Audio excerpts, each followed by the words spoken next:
I don't know how the sound is. Hopefully it's passable, it's audible.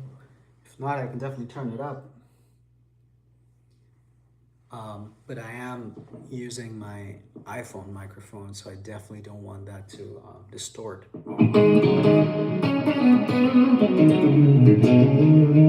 feel like that's an acceptable level. How did that John Mayer lick go? Yeah? Yeah. There you go. This isn't about John Mayer though. From the title, um, it's evident that I am going to try and figure out the new BILMURI song. I'm waiting for some more people to hop on, and then maybe we can figure this out together. It's a really, really fun song.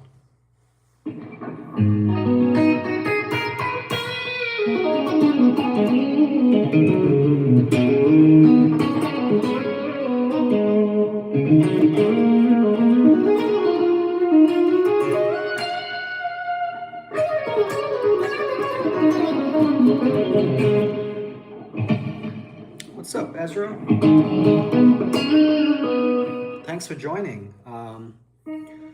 So, seems like we have a few people here, which is awesome.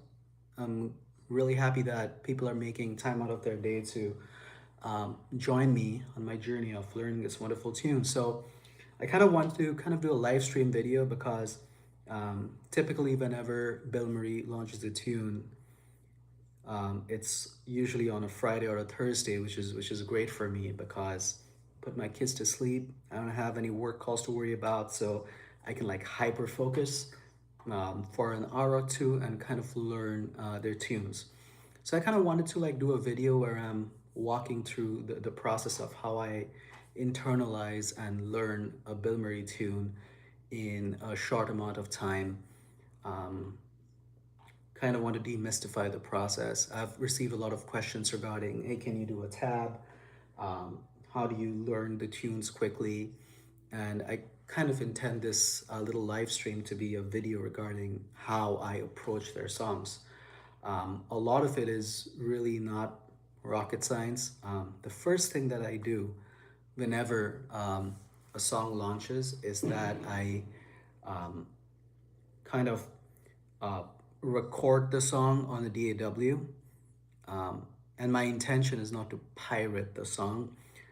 What I do is I record the song on my DAW and then I export it into a WAV file, and then I drop it into a stem splitting software.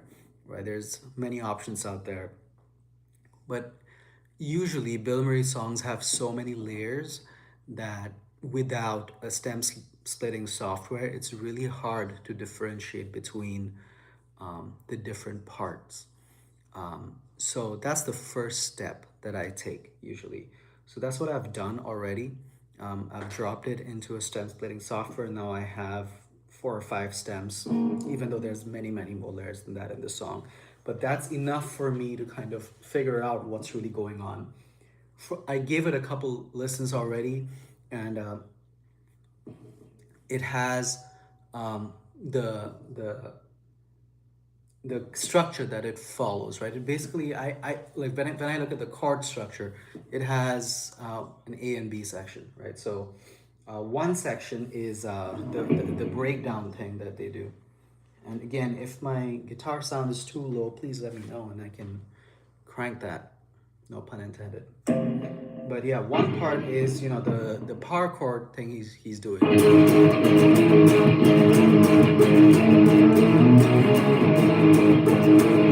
Something like that, right?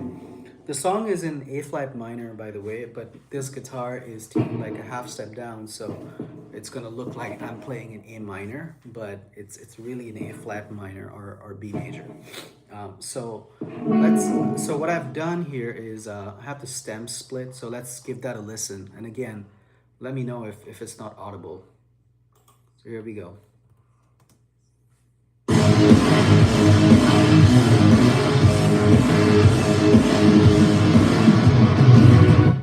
So that's the first part, right?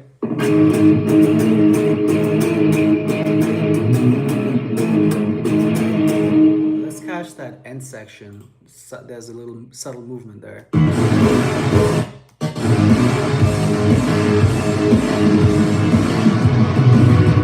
Now see, there's so many layers, it's kind of hard for me to even tell what's going on. So what I'm going to do instead is mute a lot of these tracks.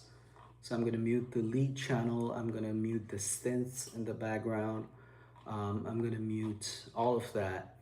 And what I'm going to be left with is the rhythm guitar and the vocals and drums.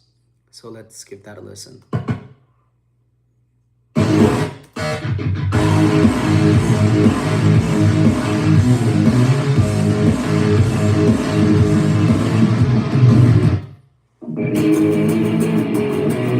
That's what's going on. So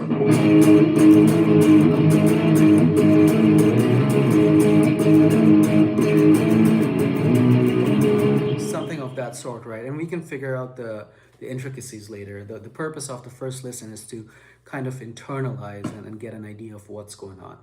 So we've explored that section, so let's move on to the next section. You were a problem that probably left me too late. Part of me wishes you stayed. You could be poison the second that I hear your voice. So in this part, from what I can tell, is let me go to clean channel over here. So I just hear like a picked, single pick note. And then there's like a synth backing, which is, so it sounds like a C major 7th chord. Let me hear that again.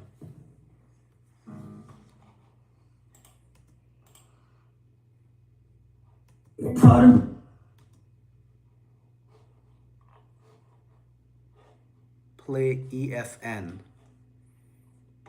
Not sure what EFN is. Is that a song of theirs that I've missed somehow? I'm not sure. I hope I haven't.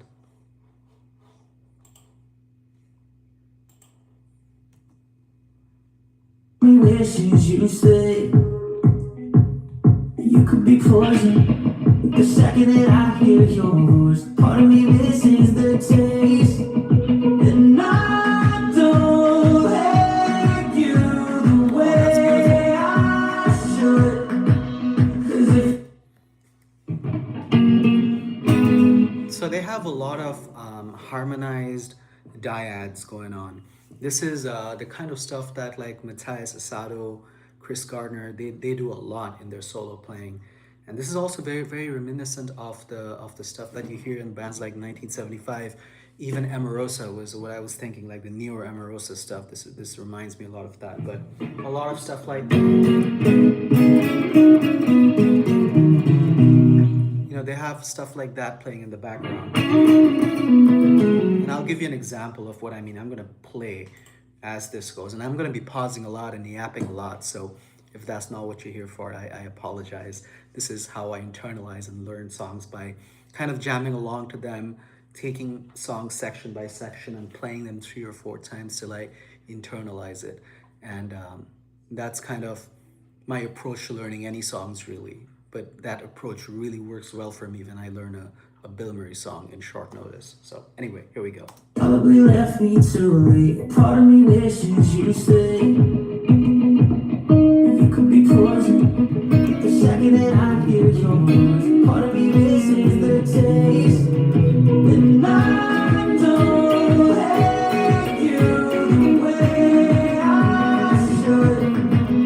'Cause if you want it right now, it's only holding on. Running away back to me. Find a way, find no reasons to leave. Maybe I'm crazy for asking that. Okay, so this is great because this is what I think they call like a Nashville chord progression, but it's basically if you're looking at it at the chord progression perspective of minor scale. I'm sorry, I don't mean to get theory heavy here, but this is like basic stuff that helps people. So what they're doing is playing 1756, right? When I say 1756, I'm speaking from the perspective of the scale, right? So the first, if from perspective of the minor scale, they're playing the first minor, then the seventh chord, then the fifth chord, and then the sixth, right? So if I look at it just from the perspective of notes, I listen to it and I know it's this,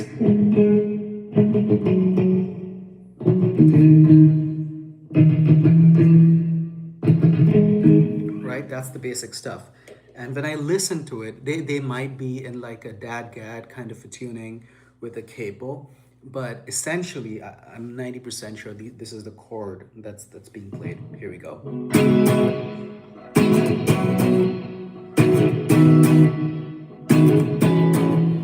That's it, right? So this is a very, very common position that's used for chords.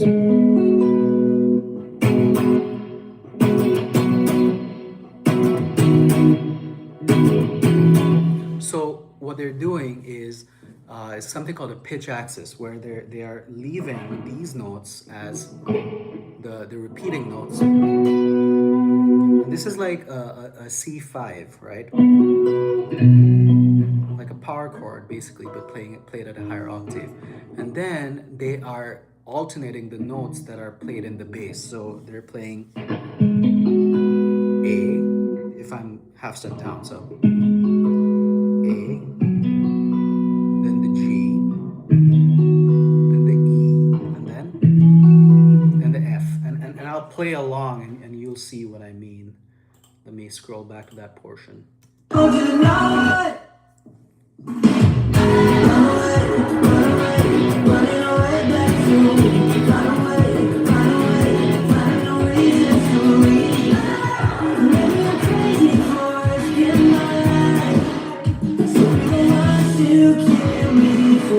Let me play that without the rhythm guitar so that you get the context. So let's try that real quick. Yeah, let's do that.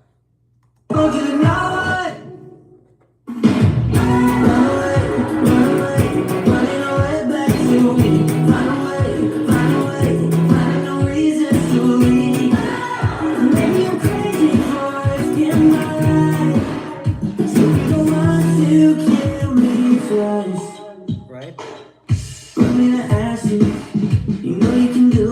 Just going back to pick notes.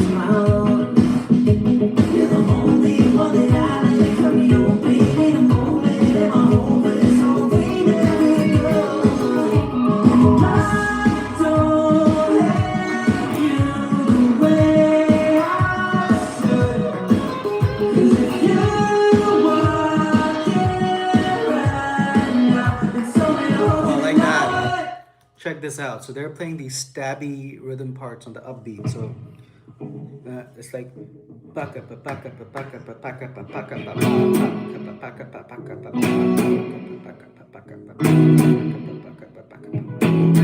like playing these stabby rhythms. That's the best way I can describe it. Let's hear that again. Let's bring in some more of the backing parts. You know you can do what you want. You can be smoking loud. You're the only one that I let carry on, baby. The moment and my hope is so we never know. I don't have you the way I should. 'Cause if you walk it right. And also this part where he's having the long drawn out when I na na na na na na na. So there's a lot of potential in those lines, because you can play some really drawn out chords and kind of reharmonize them, like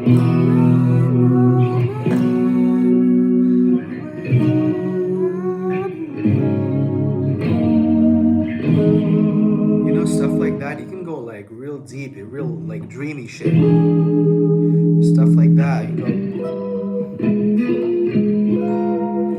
crazy in these parts. Yeah, let's give that a shot. Let's try and reharmonize some of that part and make it more interesting harmonically.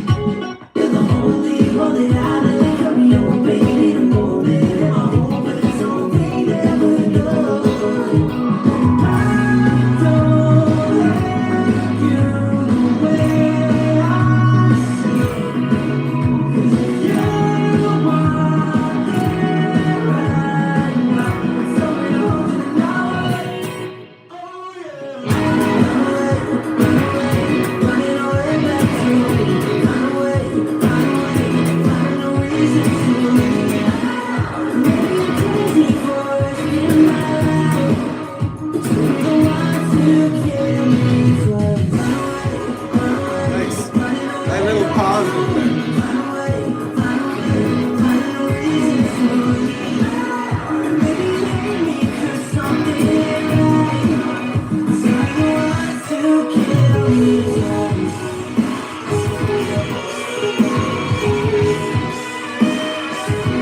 I love that.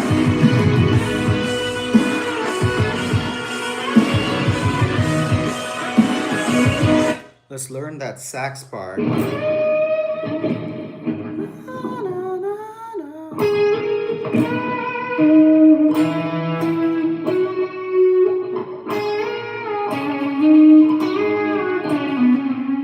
It's like a descending line, huh? Let's try that out again. Let's solo that actually.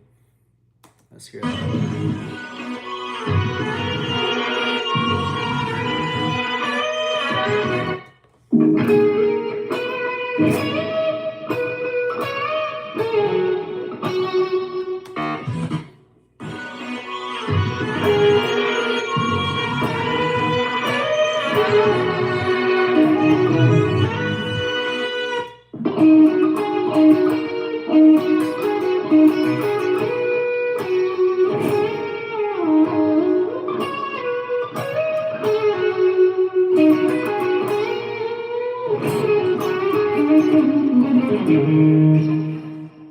Play Freebird? Nah, not today.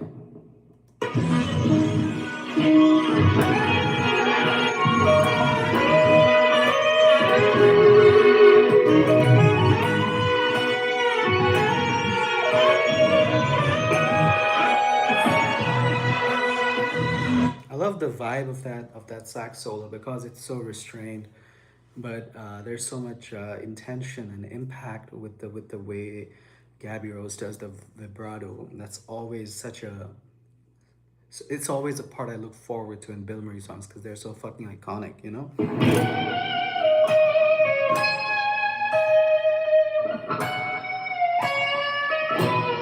And it's kind of basically mirroring what Johnny's singing in many ways, but it's kind of being played on sax. So I love that. That's really cool.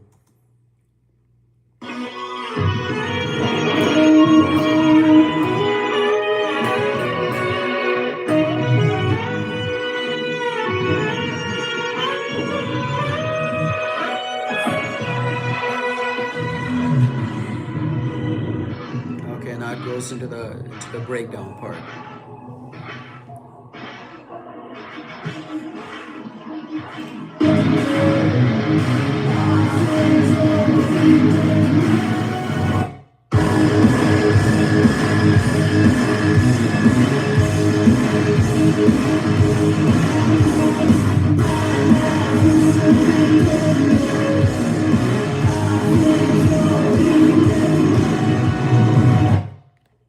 So it's essentially a repetition of um, the intro part. But yeah, that solo, it's whoops, love that. So the solo is basically a repetition of not a repetition, but like I was saying, it's a mirror part of what's happening when Johnny's singing. But there's some potential for shredding in there. So if I end up making a cover of it, I might keep the first part intact to maintain the spirit of the solo.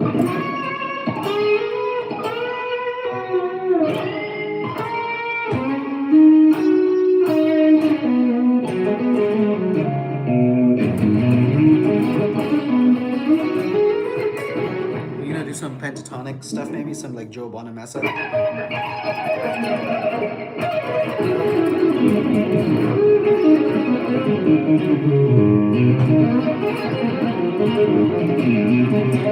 Some shreddy McShreddies, who knows? Okay, so let's revisit the breakdown and see how that sounds.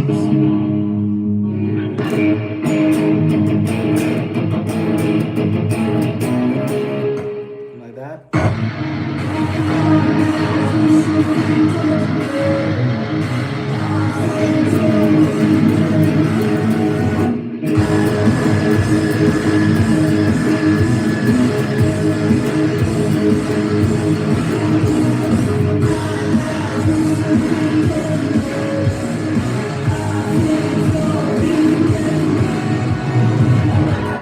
So let's solo out that part. It definitely sounds like it's a super layered part. So I hear some of those isotope synths that Will Carlson uses.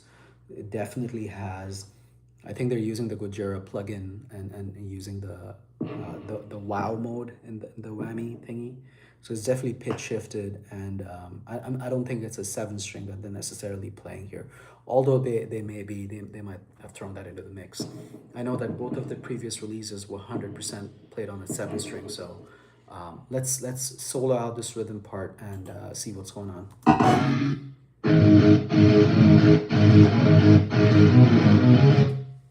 Seems like it's in a drop tuning, but I'm just gonna play in a standard one.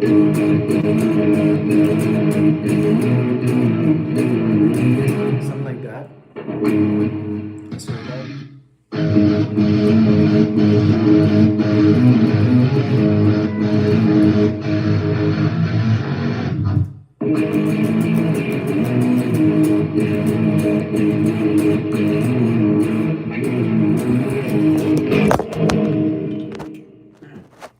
And that's the second time my phone fell down. It can't take all the cranking apparently.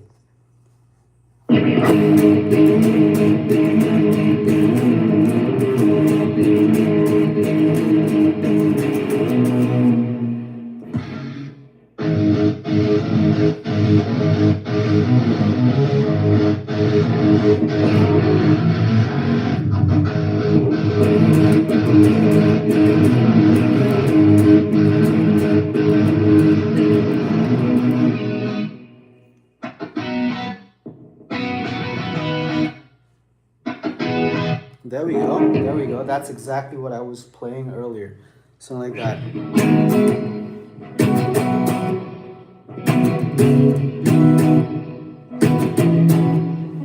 And something like that. Let's play together.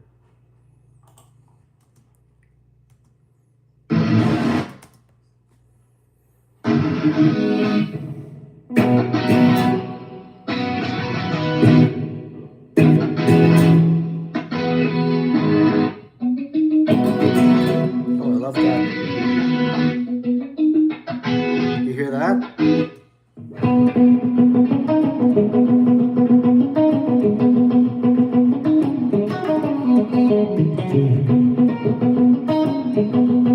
How nice would it be to harmonize that?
nice and drawn out it is with the sax. So I think overall we just messed around a little bit. It took me what, 20 minutes, 26 minutes. But this is my takeaway, right? And again, this is just me figuring out the basic part of the song. And what we figured out is there's a few integral things happening. Uh, the picked part in the during the verses is pretty crucial. So typically it stays in.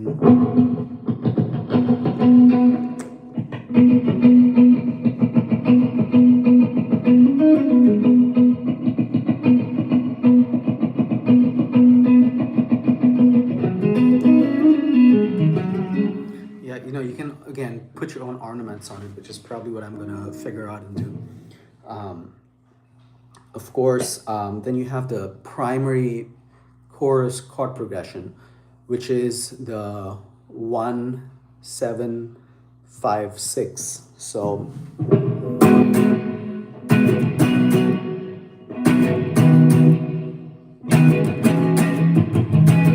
and the tricky part over here is the syncopation, the way he is strumming the chords. There's a subdivision that I have to slow down and learn, which I will. It's not going to take me very long, but that's definitely something you want to keep in account, because that really gives you the groove, and that kind of gives you the soul of that rhythm section. So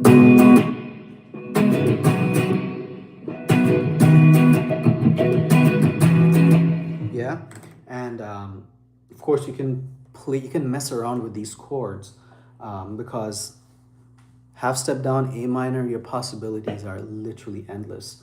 I'll give you some examples, right? So for example, A minor, you don't really have to play it like that. There's so many alterations. This is a good one. This is a common one. This is then, like if you're in the F major 7th area, it's a lovely one, right? If you're playing like an F major 7th, you can add like this G on top. It's a beautiful open sounding chord. You can move that around the fretboard, so you can do. So you don't have to stick to that. You can mess around with that. You can do.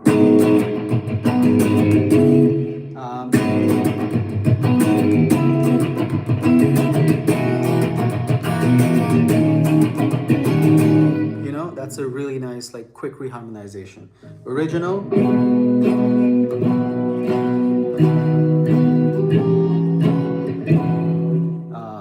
Alternatively.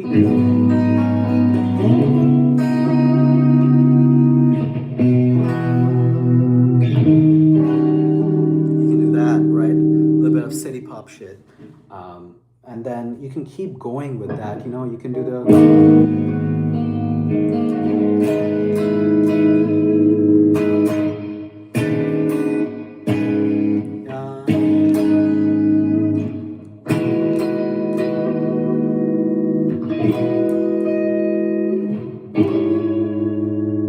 Stuff like that, which is the turnaround. The last section, which is the F major 7th to E major movement, is typically what's called a turnaround, and that's where you can put all kinds of like crazy substitutions in, which can kind of elevate the song or take it in a different direction. So that's definitely something to consider. But at the core of it, right, and that repeats throughout the song as like the core chord progression, and then of course you have the lead, the distorted section, which I don't have the right tone for it right now, but it's something like.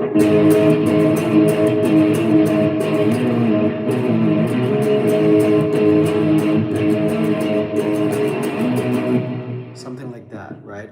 But they probably have it in a drop tuning, so they're just playing like that.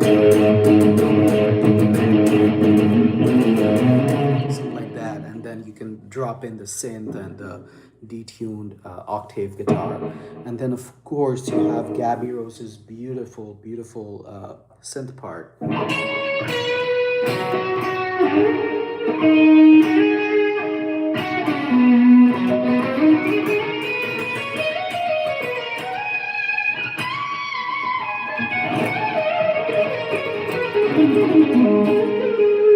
So you can take inspiration from that and kind of mess around and create your own solo.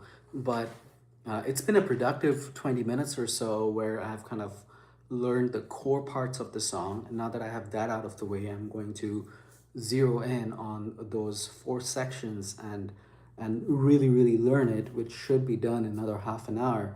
And after that, I should be ready to record a cover of the song if I choose to do that today. I did have a pretty long day, so I might call it a night. But I kind of wanted to like just stream this and kind of share how I enjoy my Bill Murray songs. I love this band so much that I don't do passive consumption with Bill Murray anymore. Um, Part of my enjoying of their new tunes is actually learning them because they have so much going on, especially if you use a stem splitter and break it down and listen to the various parts. My key takeaways from here were how beautiful the single picked sections were, how much potential there is, and I love the stabbiness of the chorus guitar parts. That's the way it's broken down is really syncopated and very interesting. The bass in the intro part is really nice, thick and juicy as well, and I love the motifs that Gabby Rose has on her sax. So yeah, it's a really catchy tune. Definitely a different direction that Johnny Frank and his team are headed in, but I'm willing to follow their lead and kind of learn and enjoy as he takes us along his wonderful journey. So yeah, that's all I got. I'm gonna work on the tune a little bit more and then call it a night. But thanks for hanging out with me, and I'll catch you guys later. Cheers.